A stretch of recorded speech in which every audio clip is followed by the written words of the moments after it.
Perfect. Thanks, Fraser. So just to introduce myself quickly, my name's Chris Reid. I'm the Australian economist here for Morgan Stanley, working with Rob in the research team. And I've been tasked to spend about 10 minutes this morning explaining the world, what's happening and what we expect. Luckily, I don't have to do this on my own. So what I'm going to talk about today is, some of the things we're discussing within our global economics team, both in the near term, very near term in some cases, in terms of what's happened over the past couple of days, and then also step back and talk to some of the broader debates. There was a bit of rewriting of this over the past few days. I think clearly, what investors are most focused on in the near term is just what we're seeing coming out of the Middle East and what it means in terms of disruption to the global economy. I'm not the expert here, but we do have some very connected people within our global research team who sit much closer, and even they are talking in scenarios, right? That's when you know there's plenty of uncertainty out there. I think at the moment, the market's pricing more towards the middle of these scenario bands, about $90 Brent, which still, to be clear, implies some resumption of oil flows quite quickly from here, right? Which is something we've not seen yet. And the only thing I'd emphasize on this is that the error bands in terms of the different scenarios, these are pretty broad, right? The oil market was not tight going into this. And so if we do get something in the way of true resumption, you could see quite a sharp decline in oil prices. At the same time, the bear case is not, high oil prices just on its own. It's real restriction of oil supply and oil availability, right? So as I said, neither of those are our base cases, but I don't think any of them are ruled out at this stage, and so we're watching pretty carefully how things evolve from here. What does seem pretty clear, though, is that we are going to get some sort of supply shock to the global economy, right? The question is around the degree. And actually, I think this looks like a pretty classic supply shock, like you'd see in an economics textbook, right? You've got a core cost of production, oil prices going up a lot. The first impact of that is necessarily going to be higher inflation, just in terms of mechanical impact on CPI basket.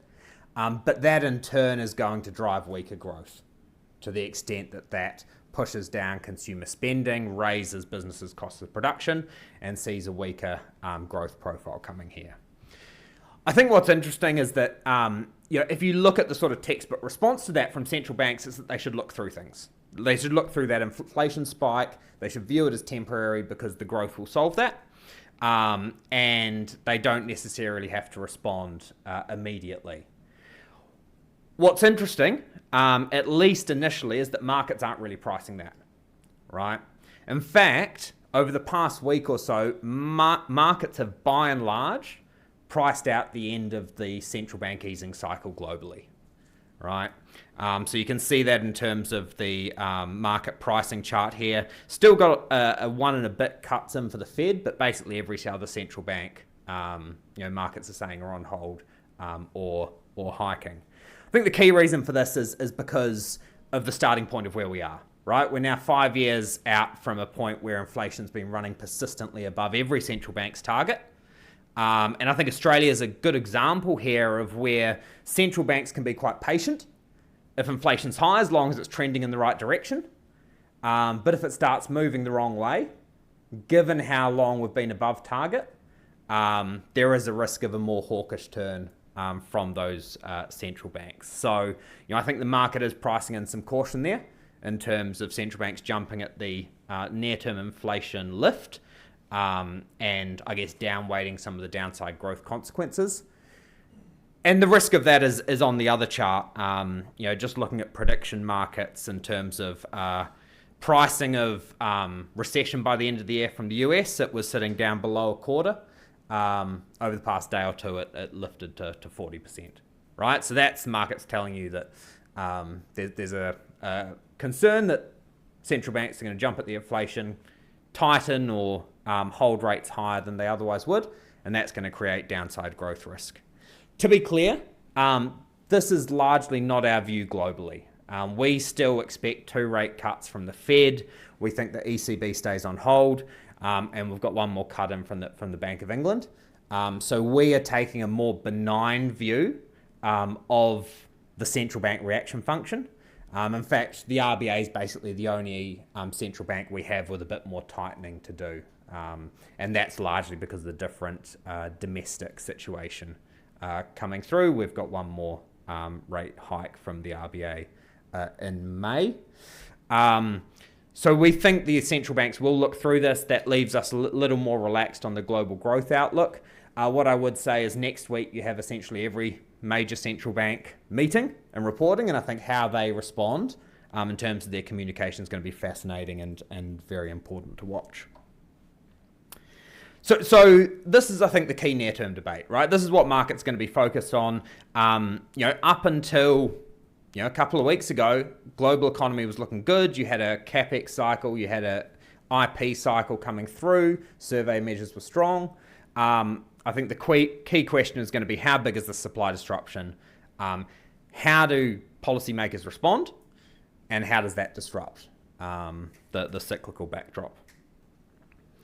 Maybe stepping back a bit further from those near-term concerns, I think something we are still debating as a sort of global research house very intently, even with this disruption, is around the medium-term growth path.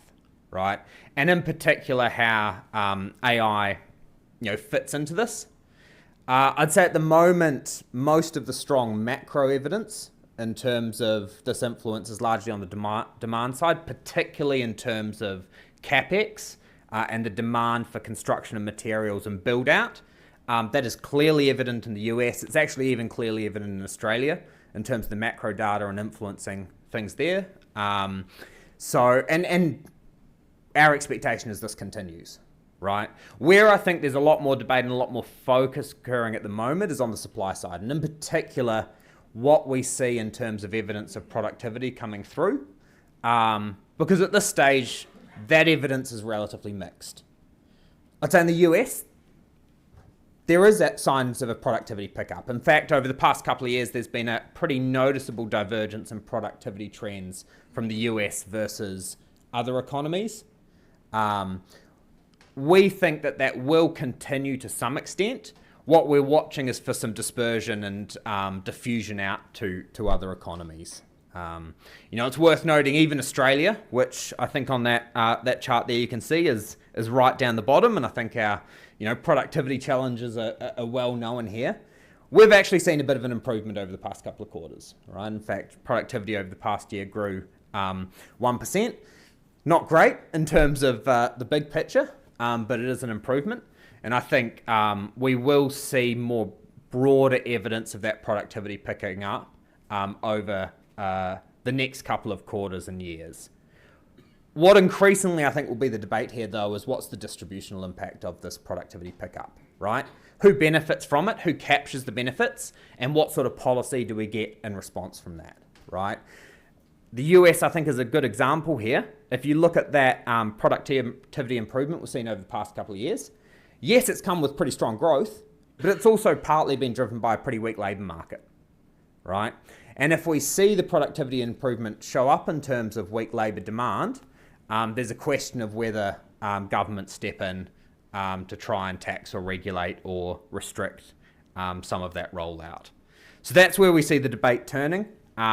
We think it's pretty important from a medium-term point of view because arguably a lot of the pickup in bond yields that we've seen over recent years has reflected that stronger growth environment, right? The US has now grown above 5% per year for the past 5 years in terms of nominal GDP, right? Whether that can continue, I think, is a key question, and productivity is clearly going to be a big contributor to that. So that's, I guess, weighing the medium term with the near term. Obviously, conscious I'm talking to a room full of long-term investors, and so I do want to end with what is essentially the longest term chart I could dig up. 800 years. So do let me know if you find a longer one than this.